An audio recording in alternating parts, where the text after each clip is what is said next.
Hello students, this is CA Harshita Riswani from HR Institute of Studies. Today we would be completing chapter number 3 of science for standard 10 student. The name of the chapter is metals and non-metals. Okay, so students in our earlier session हमने ये पढ़ा था कि जो metal की लो reactivity होती है और जिस मेटल की मीडियम रिएक्टिविटी होती है उसमें उनके कंपाउंड से प्योर मेटल कैसे एक्सट्रैक्ट करते हैं. आज अपन ये पढ़ेंगे जिन मेटल की रिएक्टिविटी हाई होती है वैसे मेटल कंपाउंड से प्योर मेटल कैसे एक्सट्रैक्शन होंगे. Okay, so extracting, what we need to extract, just a minute.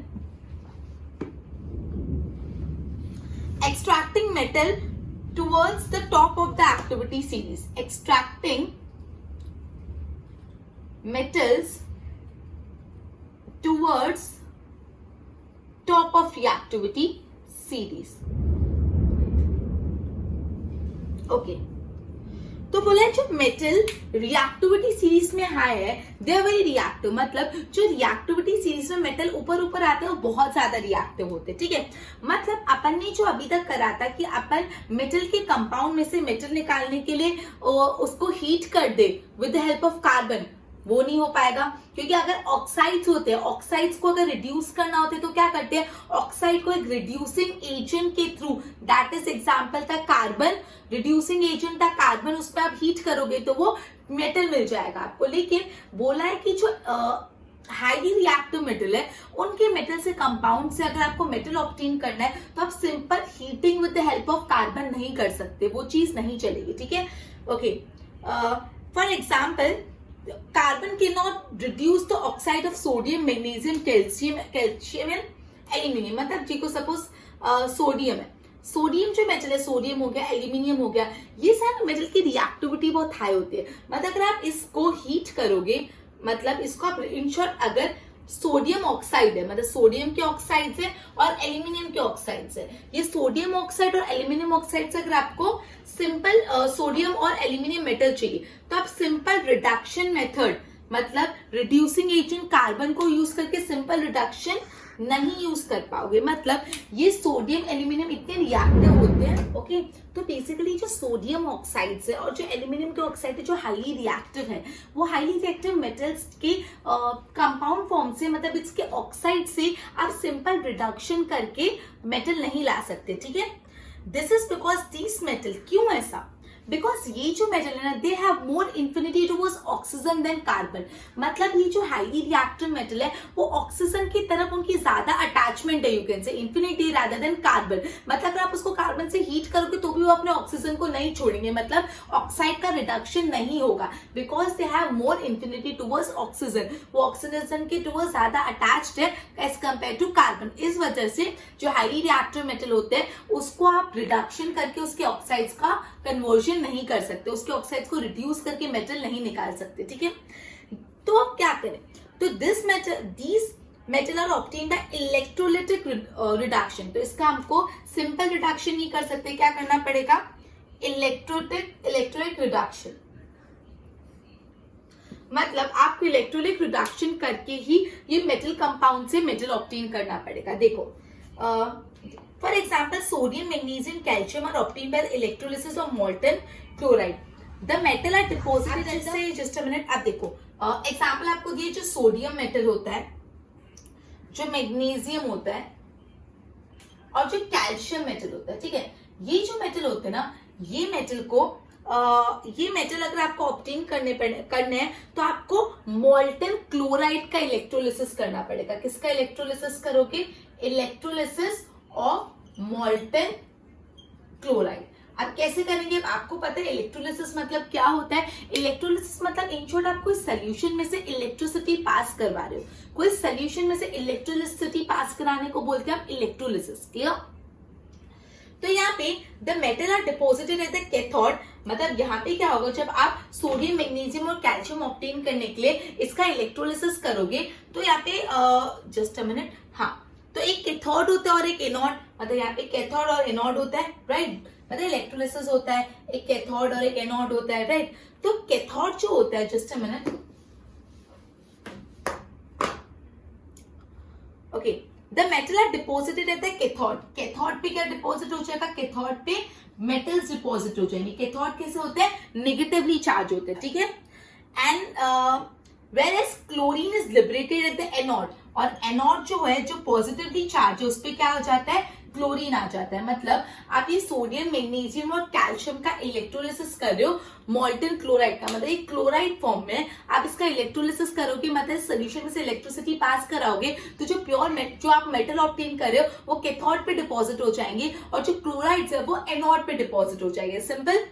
Similarly aluminium जो है, तो आपको सोडियम, मैग्नीशियम और कैल्शियम का बोला, अगर एल्यूमिनियम है, एल्यूमिनियम अगर आपको ऑब्टेन करना है तो आप क्या करोगे, electrolytic reduction of aluminium oxide करोगे। यहाँ पे आपने सोडियम, मैग्नीशियम और कैल्शियम ऑब्टेन करने के लिए मोल्टन क्लोराइड का इलेक्ट्रोलिसिस किया, और एल्यूमिनियम ऑब्टेन करने के लिए आपको किसका इलेक्ट्रोलिसिस करना पड़ेगा, इलेक्ट्रोलिसिस करना पड़ेगा ऑफ एल्यूमिनियम ऑक्साइड। मतलब एल्यूमिनियम है ना, ऑक्साइड्स में होता है, ऑक्साइड्स फॉर्म में होता है, और उसका इलेक्ट्रोलिसिस करना पड़ता है। ठीक है, तो ये अपन ने बात ये पढ़ी कि जो मेटल हाई टॉप होते हैं इन द रिएक्टिविटी सीरीज, वो मेटल बहुत ज्यादा रिएक्टिव होते हैं, वो इतने ज्यादा रिएक्टिव होते हैं कि वो मेटल ऑब्टेन करने के लिए आप सिंपल रिडक्शन कर नहीं सकते। मतलब आप पहले कैल्सिनेशन करके, फिर रोस्टिंग करके, फिर उसके बाद ऑक्सीडेशन करके, आप सिंपल रिडक्शन करके, मतलब ये जो मेटल्स होते हैं जो हाईली रिएक्टिव होते हैं, उनके ऑक्साइड्स को आप सिंपल रिडक्शन से मेटल में नहीं कन्वर्ट कर सकते। क्यों नहीं कन्वर्ट कर सकते? बिकॉज जो metal high in the reactivity series होते, they have more infinity towards oxygen as compare to carbon. Carbon से ज्यादा उनको ऑक्सीजन में इंफिनिटी होती है, इसलिए वो अपने ऑक्साइड्स को इजीली छोड़ते नहीं। तो क्या करना पड़ता है, उनका इलेक्ट्रोलिसिस रिडक्शन करना पड़ता है। तो अगर आपसे पूछे जो मेटल हाई इन रिएक्टिविटी सीरीज है उनका कैसा रिडक्शन होता है, तो उनका इलेक्ट्रोलाइटिक रिडक्शन होता है। ये याद रखना, फिल इन द ब्लैंक से एमसीक्यू में पूछ सकते हैं। तो जो मेटल हैव हाई रिएक्टिविटी, उनका कैसा रिडक्शन होता है, इलेक्ट्रोलाइटिक रिडक्शन होता है। क्लियर? फिर आपको एग्जांपल भी दिया चार मेटल का, पहला है सोडियम, मैग्नीशियम और कैल्शियम, जो क्लोराइड फॉर्म में होता है, तो उनका मोल्टन क्लोराइड का इलेक्ट्रोलिसिस होता है, मेटल कैथोड पे डिपॉजिट हो जाता है। ओके, तो हमने ये पढ़ा कि सोडियम, मैग्नीशियम, कैल्शियम, ये जो मेटल्स हैं उनको अगर आपको इलेक्ट्रोलिसिस करना है तो इलेक्ट्रोलिसिस में मोल्टन क्लोराइड होता है, जो मेटल होता है वो कैथोड पे डिपॉजिट हो जाता है, नेगेटिवली चार्ज होता है, और जो एनोड पे क्लोरीन लिबरेट होता है। ठीक है, और जो अगर एल्यूमिनियम है, एल्यूमिनियम अगर आपको ऑब्टेन करना हो तो आपको एल्यूमिनियम ऑक्साइड का इलेक्ट्रोलिसिस रिडक्शन करना पड़ेगा। ठीक है, सो ये हमने पढ़ा कि जो मेटल हाई रिएक्टिविटी सीरीज में, मीडियम रिएक्टिविटी सीरीज में और लो रिएक्टिविटी सीरीज में, उसका हम लोग उससे मेटल कैसे निकालते हैं, मतलब वो मेटल हम कैसे एक्सट्रैक्ट कर सकते हैं। अब स्टूडेंट्स, ये जो आपने मेटल एक्सट्रैक्ट किया, मतलब से फॉर एग्जांपल आपने कार्बोनेट को पहले कैल्सिनेशन करके ऑक्साइड्स में कन्वर्ट किया, फिर ऑक्साइड्स का रिडक्शन करके मेटल लाया, या तो जो सोडियम फॉर्म में थे उसको सल्फर फॉर्म में थे, सल्फाइड्स थे, उनका रोस्टिंग करा और ऑक्साइड आया, फिर ऑक्साइड से मेटल, या तो जो भी अभी हमने इलेक्ट्रोलिसिस किया, ये आपको मेटल मिला है, अभी भी इसमें कुछ इम्प्योरिटीज है, अभी भी इस मेटल में से इम्प्योरिटीज निकालनी पड़ेगी, फिर जाके आपको प्योर मेटल मिलेगा। ये जो अपन ने पढ़ा कि हम मेटल्स जो हाई रिएक्टिव होते हैं, लो रिएक्टिव और मीडियम रिएक्टिव, इसके कंपाउंड से आपको मेटल तो मिला, लेकिन ये मेटल से अब आपको प्योर मेटल ऑब्टेन करना है, क्योंकि ये जो आपको मेटल मिले कंपाउंड से, स्टिल इसमें कुछ इम्प्योरिटीज है, वो इम्प्योरिटीज का रिफाइन करना है उनको, और आपको प्योर मेटल लाना है। ठीक है, तो देखो नेक्स्ट टॉपिक अपना वही है, refining of metal. Just a minute students, refining of metal मतलब अभी जो अपन को मेटल मिला है कंपाउंड से, उसको फर्दर कैसे रिफाइन करेंगे। Next topic is refining of metals. Okay, तो बोला है metal produce by various reduction process, मतलब बेसिकली अपन ने अभी जो प्रोसेस करके मेटल आया, वो मेटल प्योर नहीं होता, दे कंटेन इम्प्योरिटीज। ये मेटल में भी इम्प्योरिटीज होती है, तो ये मेटल में से इम्प्योरिटीज निकालनी पड़ती है, फिर जाके प्योर मेटल अपन को मिलता है। मतलब बेसिकली मेटल के जो कंपाउंड्स थे, वो मेटल कंपाउंड्स को आपने कन्वर्ट किया मेटल में, ये मेटल में भी कुछ इम्प्योरिटीज है, वो इम्प्योरिटीज निकाल के आपको मिलेगा प्योर मेटल। क्लियर? ओके, अब सबसे the most widely used method for refining pure metal, ये प्योर मेटल को जो रिफाइन करने के लिए, रिफाइनिंग इम्प्योर मेटल, मतलब जो इम्प्योर मेटल को रिफाइन करने के लिए सबसे ज्यादा जो मेथड यूज करते हैं वो कौन सी है, वो होते हैं इलेक्ट्रोलिक रिफाइनिंग। मतलब ये होता है इलेक्ट्रोलाइट रिफाइनिंग। तो ये आपको पूछ सकते हैं which is the most commonly method use to refine the impure metal, मतलब इम्प्योर मेटल्स को रिफाइन करने के लिए सबसे ज्यादा जो मेथड यूज करते हैं वो कौन सी होती है, तो इलेक्ट्रोलिक रिफाइनिंग। इलेक्ट्रोलिक अगेन यहाँ पे क्या होगा, इलेक्ट्रोलिसिस होगा। मैंने आपको बताया इलेक्ट्रोलिसिस मतलब आप कोई सोल्यूशन में से, कोई लिक्विड सोल्यूशन में से इलेक्ट्रिसिटी पास करवाते हो। अब देखो क्या करना है, many metals such as copper, zinc, tin, nickel, silver, gold are refined electrolytically. In this process, impure metal is made at the anode. तो देखो हम यहाँ पे डायग्राम बनाते हैं, ये आपका बीकर है, दिस इज, ये अपना कैथोड है, ये है कैथोड, और यहाँ पे जो दूसरा है वो है एनोड। ओके, ये कैथोड है, एनोड है। अब इसको कनेक्ट किया हुआ है, ठीक है, ये स्विच ऑन है, फिर इसको यहाँ पे बैटरी से कनेक्ट किया हुआ है, तभी तो इलेक्ट्रिसिटी पास होगा ना। तो देखो इस प्रोसेस में इम्प्योर मेटल को एनोड पे रखते हैं। एनोड पे क्या आता है, इम्प्योर मेटल। जो इम्प्योर मेटल है जिसको प्योर करना है उसको आप कहाँ पे डिपॉजिट करोगे, एनोड पे, दैट इज जो पॉजिटिवली चार्ज है, ठीक है। And then thin strip of pure metal is made at cathode, और जब आप एनोड पे ये रखोगे तो एक पतली सी strip of pure metal cathode पे चली जाएगी। कैसे, देखो apparatus is set up as shown in figure 3.12, ऐसे apparatus है। Okay, the solution of metal salt is used as electrolyte. Electrolyte मतलब ये जो सोल्यूशन है, ये जो सोल्यूशन है वो सोल्यूशन में क्या यूज करे उसको हम इलेक्ट्रोलाइट बोलते हैं। इलेक्ट्रोलिट क्या है, इलेक्ट्रोलिट है मेटल सॉल्ट का सोल्यूशन, जो भी मेटल है उसका सॉल्ट आपने एज एन इलेक्ट्रोलाइट लिया है। Clear, okay. On passing the current to electrolyte, मतलब जब आप मेटल सॉल्ट, जब आप करंट पास होगा इस सोल्यूशन में से, on passing the current to electrolyte, pure metal from the cathode dissolve in electrolyte. यहाँ पे आपने प्योर मेटल था, तो जैसे आप करंट पास होगा तो यहाँ से जो प्योर मेटल है ना वो यहाँ पे सोल्यूशन में चले जाएगा। जैसे करंट पास होगा तो जो कैथोड पे प्योर मेटल था वो कहाँ चले जाएगा, सोल्यूशन में चले जाएगा, और मतलब इलेक्ट्रोलाइट में चले जाएगा, और उतनी ही अमाउंट का, इक्विवेलेंट अमाउंट का pure metal from the electrolyte is deposited in the cathode. देखो सॉरी, क्या हो रहा है, पहले करंट पास हो रहा है तो एनोड से, जब करंट पास हो रहा है तो एनोड पे क्या, एनोड पे तो इम्प्योर मेटल है, एनोड पे इम्प्योर मेटल है, तो जैसे करंट पास हो रहा है तो impure metal from the anode, anode से इम्प्योर मेटल चले जाएगा इलेक्ट्रोलाइट मतलब सोल्यूशन में, और उसी अमाउंट का प्योर मेटल सोल्यूशन से चले जाएगा कैथोड पे। क्या हो रहा है, जैसे करंट पास हो रहा है तो आप, मैंने आपको बताया था, आप एनोड पे इम्प्योर मेटल रखोगे तो क्या होगा, करंट पास होगा तो इम्प्योर मेटल चले जाएगा सोल्यूशन में, इलेक्ट्रोलाइट में, और equivalent amount of pure metal from electrolyte मतलब उस सोल्यूशन में से उतना ही प्योर मेटल चले जाएगा कैथोड पे, ठीक है। और जो इम्प्योरिटी सॉल्युबल है will go into the solution. जो सॉल्युबल इम्प्योरिटीज है जो खुद खुल जाती है वो सोल्यूशन में खुद चली जाएगी, और जो इनसॉल्युबल इम्प्योरिटीज है वो नीचे एनोड की बॉटम पे सेटल डाउन हो जाएगी, और इसको हम लोग बोलते हैं एनोडमेंट। मतलब यहाँ पे इन शॉर्ट क्या हुआ, ध्यान दो यहाँ पे, ओके, इम्प्योर मेटल एनोड था, इलेक्ट्रोलाइट अपना मेटल सॉल्ट था। अब जैसे करंट पास हुआ तो जो एनोड पे इम्प्योर मेटल था, इम्प्योर मेटल वहां से कहां चले गया, सोल्यूशन में, इलेक्ट्रोलाइट में, सोल्यूशन में चलेगा, और उतना ही मतलब जितना एनोड से इम्प्योर मेटल इलेक्ट्रोलाइट में गया उतना ही equivalent amount of pure metal, उतना ही अमाउंट का प्योर मेटल गया टू कैथोड। वो कैथोड पे गया, कहां से गया, कैथोड पे कहां से जाएगा, फ्रॉम इलेक्ट्रोलाइट, मतलब सोल्यूशन में से कैथोड पे गया फ्रॉम इलेक्ट्रोलाइट।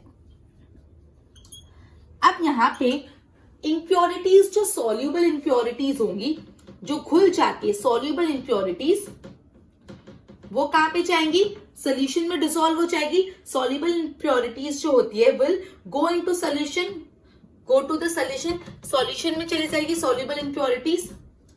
और जो इनसॉल्युबल इंप्योरिटीज है स्टूडेंट, वो बॉटम में कैथोड के नीचे यहाँ पे डिपॉजिट हो जाएगी। ये इंप्योरिटीज है यहाँ पे डिपॉजिट हो जाएगी, जिसको बोलते हैं एनोडमेंट। आप फिगर में भी देख सकते हैं, फिगर 3.12 में आपको एनोडमेंट दिख रहा है। तो बेसिकली ये जो इनसॉल्युबल इंप्योरिटीज है, इनसॉल्युबल इंप्योरिटीज वो क्या होंगी, इनसॉल्युबल है तो वो घुल तो नहीं जाएगी, तो वो सेटल डाउन हो जाएगी, दैट इज वो सेटल डाउन हो जाएगी। कहां पे सेटल हो जाएगी? At bottom of anode, anode के बॉटम पे, और इसको क्या बोलते हैं? Anode mud. तो ये आपको ध्यान रखना है, एनोड मड किसको बोलते हैं? The insoluble impurity settle down the bottom of the anode which is known as anode mud. यहाँ पे एनोड मड है, ये क्या अपना एनोड मड, ये इम्प्योरिटीज है। क्लियर? अब देखो आपको फिगर में क्या लिखा है, ये आपको जो फिगर पता है वो आपको इलेक्ट्रोलाइट रिफाइनिंग कॉपर की है। देखो, the electrolyte is a solution of acidified copper sulphate, मतलब अपन को कॉपर का रिफाइनिंग करना है, कॉपर का रिफाइनिंग करना है तो कॉपर का सॉल्ट क्या है? Copper sulphate. तो आप इलेक्ट्रोलाइट किसको लेते हो? Metal salt. तो कॉपर सल्फेट को आप इलेक्ट्रोलाइट मतलब सॉल्यूशन लोगे। Anode is impure copper, anode पे क्या आ जाएगा? इम्प्योर कॉपर आ जाएगा। वेयर इज कैथोड से स्ट्रिप ऑफ प्योर कॉपर, और कैथोड पे pure copper. On passing the electric current pure copper is deposited on the cathode, और जैसे करंट पास होगा, मतलब सेम चीज पे क्या बोल दिया है कि देखो, ये सेम चीज पे अपन को किसका इलेक्ट्रोलिसिस करना है? कॉपर का।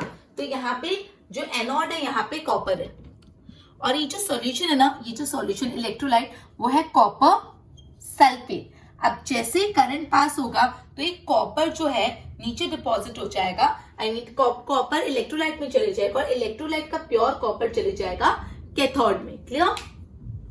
ओके, तो ये अपन ने पढ़ा कि जो आपने मेटल के कंपाउंड से मेटल ऑब्टेन किया, उस मेटल कंपाउंड को वापस प्योर मेटल में कैसे कन्वर्ट करते हैं। ठीक है, refining of the metal. Okay, अब अपन नेक्स्ट टॉपिक पे जा रहे हैं, विच इज कोरोजन।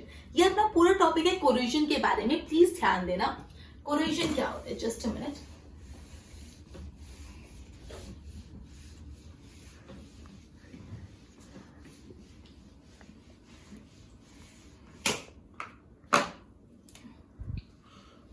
कोरोजन, तो देखो आपने इन सब के बारे में सुना होगा।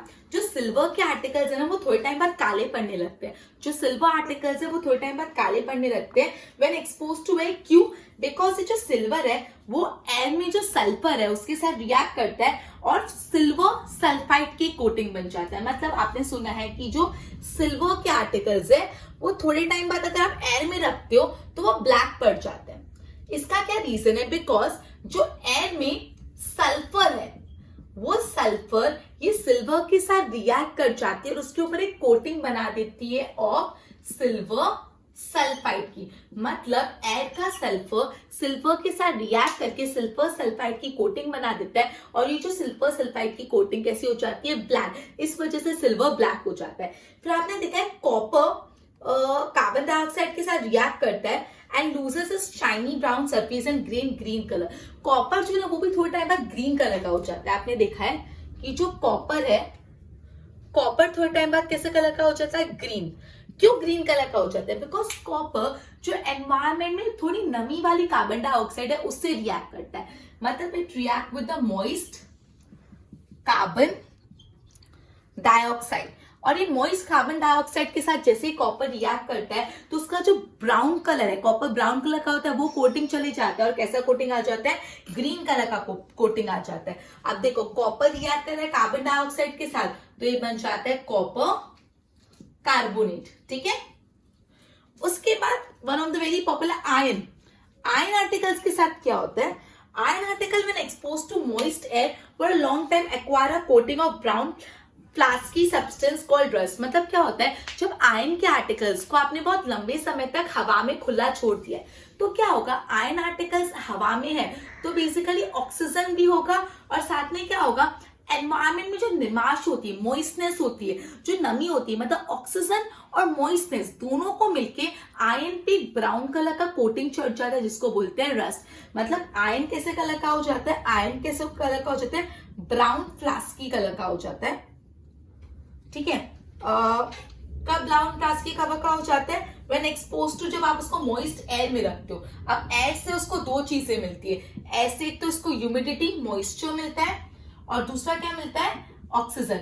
जब ह्यूमिडिटी और ऑक्सीजन दोनों मिल जाते हैं ना तो क्या होता है? आयरन पे ब्राउन कलर की कोटिंग हो जाती है जिसको हम लोग बोलते हैं रस्ट। क्लियर? तो हमने ये सुना है सिल्वर आर्टिकल थोड़े टाइम बाद काले पड़ जाते हैं बिकॉज सिल्वर सल्फर के साथ रिएक्ट करके सिल्वर सल्फाइड की कोटिंग कर देता है। कॉपर के आर्टिकल्स थोड़े टाइम बाद ग्रीन कलर के हो जाते हैं बिकॉज कॉपर जो एनवायरमेंट में मॉइस्ट कार्बन डाइऑक्साइड के साथ रिएक्ट करके कॉपर कार्बोनेट लेयर बना देता है। और जो आयन आर्टिकल्स है वो थोड़ा टाइम बाद ब्राउनिश कलर के हो जाते हैं। क्यों? Because ion article moist air के साथ रिएक्ट करते हैं और रस्ट फॉर्म करते हैं। क्लियर? ओके, अब हम एक एक्टिविटी परफॉर्म करेंगे, एक्टिविटी 3.1। देखो उसमें क्या करना है आपको, सिंपली उस एक्टिविटी में 3 टेस्ट ट्यूब्स देने हैं। मैं थोड़ा रफ डायग्राम बना रही हूँ। 3 टेस्ट ट्यूब लेने हैं, तीनों टेस्ट ट्यूब में आयन नेल डालना है। ये आयन नेल है, थोड़ा डायग्राम इग्नोर करना, कंसेप्ट समझना। अब आपने पहले टेस्ट ट्यूब में क्या डाला? पहले टेस्ट ट्यूब में हमने पानी डाला है। पहले टेस्ट ट्यूब में क्या है? वाटर डाल के इसको बंद कर दिया, कॉक लगा दिया। दूसरी टेस्ट ट्यूब में हमने क्या डाला है? बॉइल्ड वाटर डाला है। कैसा पानी डाला है? Boiled water, boiled distilled water. कैसा पानी डाला है? Boiled distilled water. और साथ में ऊपर ना ऑयल भी डाला है, यहाँ पे ऑयल डाल दिया और फिर उसको बंद कर दिया। मतलब पहले टेस्ट ट्यूब में सिर्फ पानी डाल के बंद कर दिया, दूसरे टेस्ट ट्यूब में हमने कैसा पानी डाला? बॉइल्ड डिस्टिल्ड वाटर डाला, थोड़ा ऑयल डाला और उसको बंद कर दिया। ऑयल तो ऊपर फ्लोट होगा। तीसरे में आपने क्या डाला? तीसरे में आपने एनहाइड्रस कैल्शियम क्लोराइड डाला।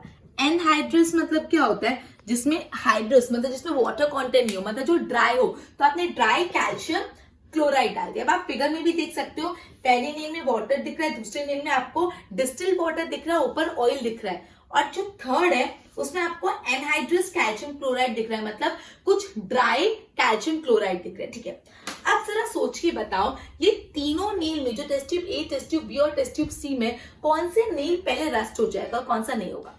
तो स्टूडेंट्स, पहला वाला रस्ट हो जाएगा, ये दोनों नहीं होंगे। क्यों नहीं होंगे? देखो मैं आपको समझाती हूँ। मैंने आपको बताया रस्ट होने के लिए आयन का आर्टिकल मॉइस्ट एयर के कांटेक्ट में होना चाहिए। मतलब 2 चीज होनी चाहिए, एक तो उसको ऑक्सीजन मिलना चाहिए और दूसरा ह्यूमिडिटी होनी चाहिए, नमी होनी चाहिए।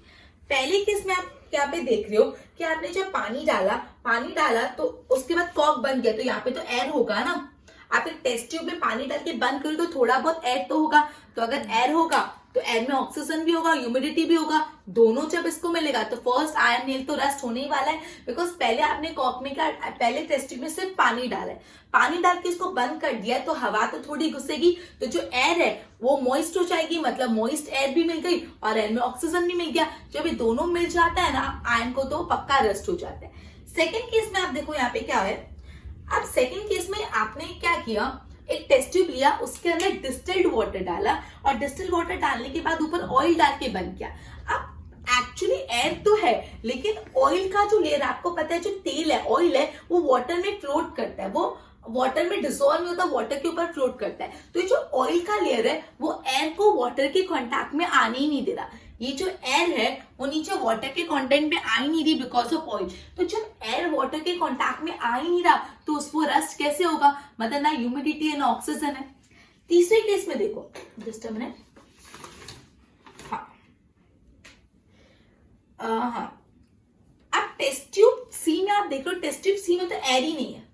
टेस्ट ट्यूब सी में कोई मॉइस्ट एयर नहीं है, मतलब मॉइस्चर नहीं है, एकदम ड्राई एयर है, क्योंकि वाटर ही नहीं डाला। और अपन को ड्राई एयर नहीं चाहिए होती रस्ट होने के लिए, कैसी एयर चाहिए होगी? थोड़ी मॉइस्चर वाली एयर चाहिए होगी। क्लियर? तो बेसिकली बी और सी रस्ट नहीं हुआ, ए रस्ट हो गया। वापस समझा रही हूँ, अपन ये 3 टेस्ट ट्यूब ले, तीनों टेस्ट ट्यूब में पहले आपने आयन नेल डाल दिए। पहले टेस्ट ट्यूब में हमने पानी डाल के उसको कॉक कर दिया। पहले टेस्ट ट्यूब में क्या हुआ, आपने आयन नेल अंदर था, उसमें पानी डाला। आयन को रस्ट होने के लिए ह्यूमिडिटी और ऑक्सीजन चाहिए। तो जब आपने टेस्ट ट्यूब को बंद किया तो कुछ ऑक्सीजन अंदर रहेगी, पानी है, एयर है, तो एयर में ऑब्वियसली ह्यूमिडिटी हो जाएगी, एयर में ह्यूमिडिटी हो गया, ऑक्सीजन भी मिल गया, दोनों मिल गया तो वो रस्ट हो गया। सेकेंड सिचुएशन में आपने टेस्ट ट्यूब लिया, उसके अंदर आपने आयन नेल डाला, फिर आपने उसमें थोड़ा डिस्टिल्ड वाटर डाला, डिस्टिल्ड वाटर डाला, ऊपर ऑयल डाल दिया, फिर बंद कर दिया। तो अब ऊपर एयर तो है, लेकिन ऑयल जो है ना वो वाटर और जो आयन नेल है, मतलब जो एयर है वो जो ऑयल है वो एयर और आयन नेल के कांटेक्ट में नहीं आने देता। वो एयर जो ऑयल है वो एयर को आयन नेल के कांटेक्ट में नहीं आने देता, तो रस्टिंग कैसे होगी? तीसरे केस में अपन ने एकदम ड्राई एनहाइड्रस कैल्शियम क्लोराइड डाला। जब ये ड्राई है, इसमें वाटर कंटेंट ही नहीं है, मॉइस्चर ही नहीं, तो रस्टिंग का सवाल ही कैसा होता है? क्लियर? तो ओके, जस्ट अ मिनट। अच्छा, अब ये मैंने पढ़ा कि कोरिलेशन तो हो गया। अब कोरिलेशन हो गया तो हम लिखे बैठते हैं कोरिलेशन, तो हम कुछ नहीं कर सकते, नहीं, हमको कोरिलेशन को हटाना पड़ेगा। तो जरा रीड करो कोरिलेशन को कैसे हटा सकते हैं, prevention of correlation.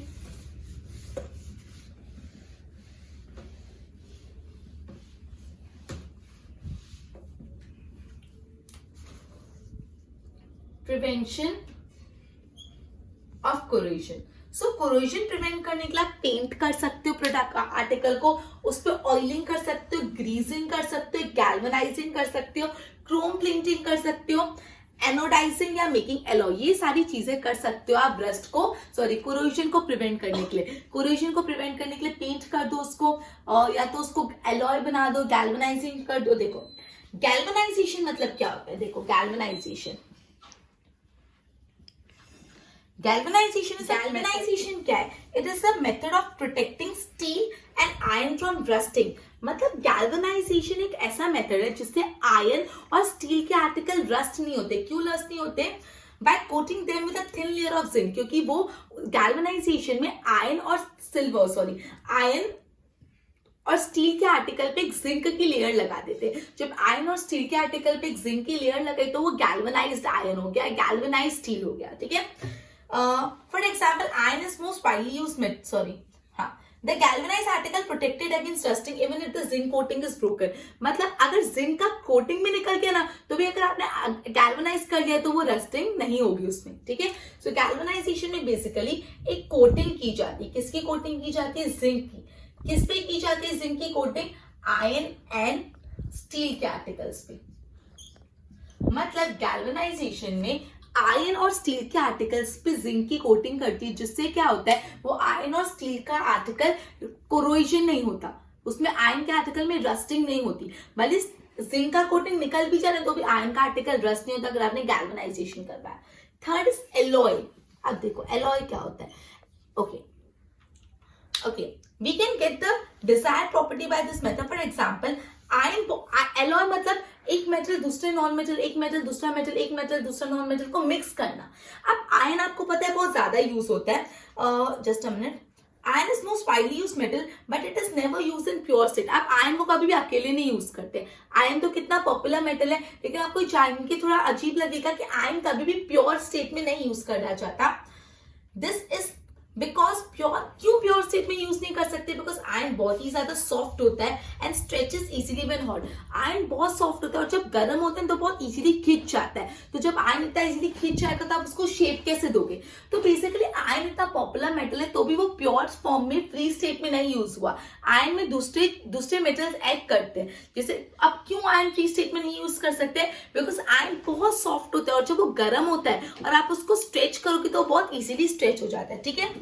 But it is mixed with a small amount of carbon, it became hard and strong। मतलब आयरन में हमने थोड़ा सा कार्बन डाला ना तो वो सॉफ्ट के बदले कैसा हो गया? हार्ड हो गया और बहुत स्ट्रॉन्ग हो गया।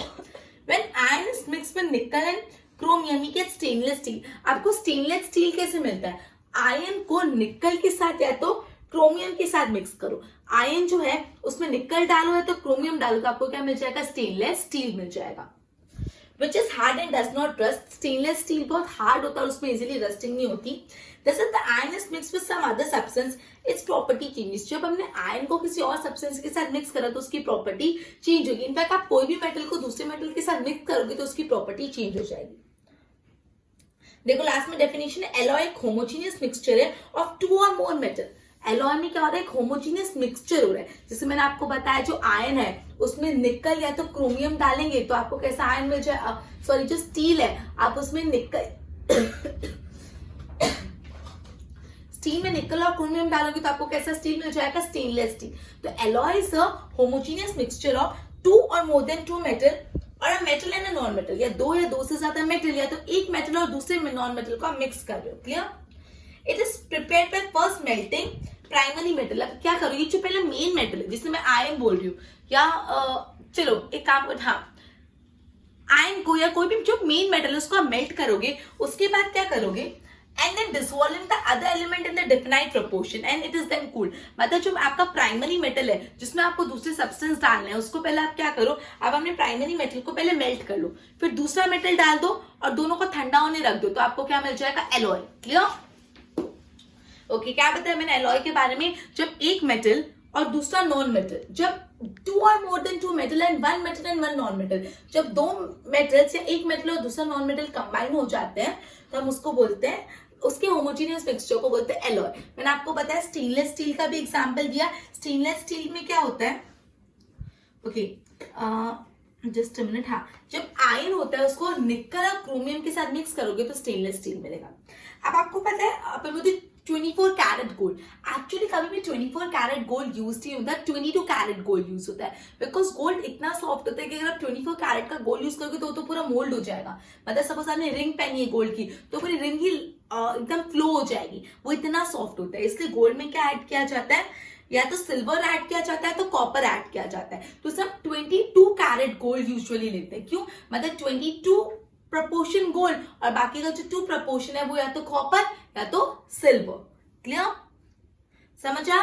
हम लोग बोलते हैं 24 कैरेट गोल्ड, तो एक्चुअली कभी भी 24 कैरेट सोना नहीं होता, बिकॉज गोल्ड इतना सॉफ्ट होता है कि वो इजीली मोल्ड हो जाए। तो गोल्ड में अपन को कोई और मेटल जैसे कॉपर हो गया या तो सिल्वर होता है वो ऐड करते हैं। हम यूजुअली 22 कैरेट गोल्ड यूज करते हैं, मतलब 22 आपका गोल्ड और बाकी का जो 2 कैरेट है उसमें या तो सिल्वर डाला है या तो कॉपर डाला है। क्लियर? अब कोई भी ऐसा मेटल है, one of the metal is mercury, then the alloy is known as amalgam. मतलब आप ऐसा एलॉय बना रहे हो जिसमें वन मेटल, कोई भी एक मेटल मर्क्यूरी है, मतलब ऐसा मेटल एलॉय बना रहे हो जिसमें कोई भी एक मेटल क्या है? मर्क्यूरी है। तो मर्क्यूरी अगर है और उसके एलॉय को हमेशा क्या बोलते हैं?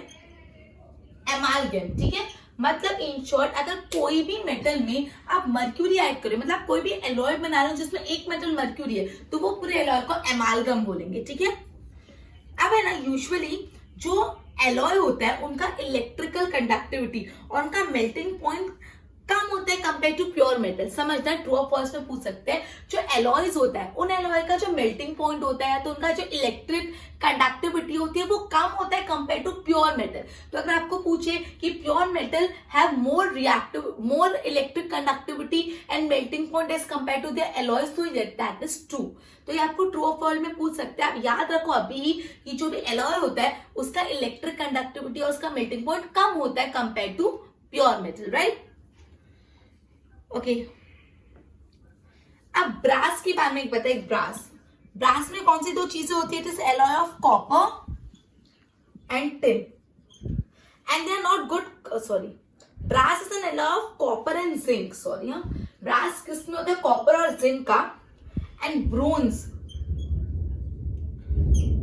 Alloy of copper and tin, मतलब जो ब्रास है वो कॉपर और जिंक का एलॉय है और जो ब्रोंज है वो कॉपर और टिन का एलॉय है। अभी जो ब्रास और ब्रोंज है बेसिकली वो गुड कंडक्टर ऑफ इलेक्ट्रिसिटी नहीं है, मतलब ये दोनों एलॉय गुड कंडक्टर नहीं, लेकिन इसमें ये जो पर्टिकुलर मेटल यूज किया कॉपर वो तो बहुत अच्छा कंडक्टर ऑफ इलेक्ट्रिसिटी, इससे तो कॉपर की वायर बनती है। क्लियर? ओके, तो यहाँ पे क्या बोला है कि जो एलॉय होता है उसका इलेक्ट्रिकल कंडक्टिविटी या मेल्टिंग पॉइंट कम होता है कंपेयर टू मेटल। तो यहाँ पे क्या बोला, जैसे ब्रास में कॉपर और जिंक है, ब्रोंज में कॉपर और टिन है, ये ब्रास और ब्रोंज दोनों एलॉय में उनका इलेक्ट्रिक कंडक्टिविटी अच्छा नहीं, मतलब दोनों बैड कंडक्टर ऑफ इलेक्ट्रिसिटी है। लेकिन इन दोनों में जो एक एलिमेंट है कॉपर, वो तो कैसा है? Good conductor of electricity, right? उसके बाद सोल्डर के बारे में पता है।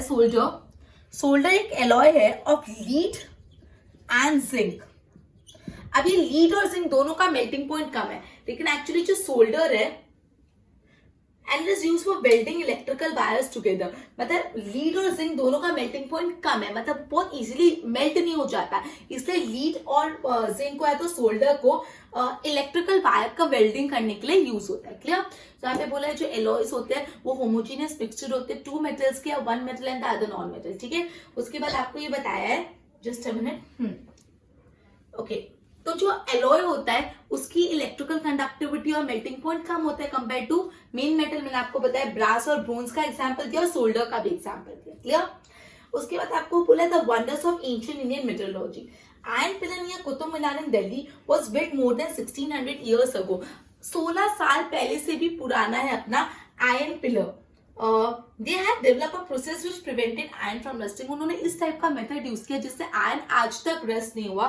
For its quality of rust resistant it has been examined by scientist on all over the world. World से अलग अलग साइंटिस्ट आते हैं देखने ऐसा तो क्या किया जो आज तक इतना बड़ा आयरन का ऑब्जेक्ट रस्ट नहीं हुआ. आयरन पिलर की हाइट कितनी 8 मीटर लंबा है और उसका वेट कितना है 6 टन. 6 टन मतलब 6000 किलो. 6000 किलो का है वो आयरन पिलर, इसलिए आज तक रस्ट नहीं हुआ. क्लियर? ओके, तो ये अपन ने आज ये पढ़ा कि how would you extract metal from the metal that are having high reactivity. उसके बाद how would you refining the metal कैसे करोगे, कोरोजन किसको बोलते हैं, एंड prevention of corrosion. ठीक है, so we would be completing this chapter. Before completing this chapter I would be asking you some question and you need to answer it. Clear? चलो सबसे पहला मेथड, सबसे पहला question. Okay, in electrolysis of magnesium, calcium and sodium, what is placed at anode? In electrolysis of magnesium, calcium and sodium, what is placed at the anode. So basically anode पे क्या होता है, एनोटाइन benzene. Cathode पे क्या होता है, एनोटाइन benzene 321. Cathode पे हमेशा मेटल होता है और जो एनोड होता है उस पे क्लोराइड होता है. Clear? Next, which is the most widely used method for refining impure metal. Which is the most widely used method for refining the impure metal? Impure metal को refine करने के लिए सबसे ज्यादा कौन सी मेथड यूज होती है? Time benzene 321. It is electrolyte refining. Clear? Okay, next.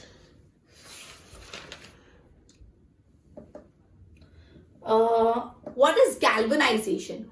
What is galvanization? So, in your time ends in 321. So, galvanization is a method of protecting steel and iron from rusting by coating them with a thin layer of zinc. मतलब galvanization एक process है जिसमें वो zinc जिसमें वो iron and steel के product को protect करती है bye covering it with the zinc. Clear? Next question, if one of the metal in the alloy is mercury, then and that alloy is known as dash. If one metal in an alloy is mercury, then that metal is known as dash. And your time ends in 3, 2, 1. It is amalgam. It is amalgam, right? Next, do we use 24 karat gold?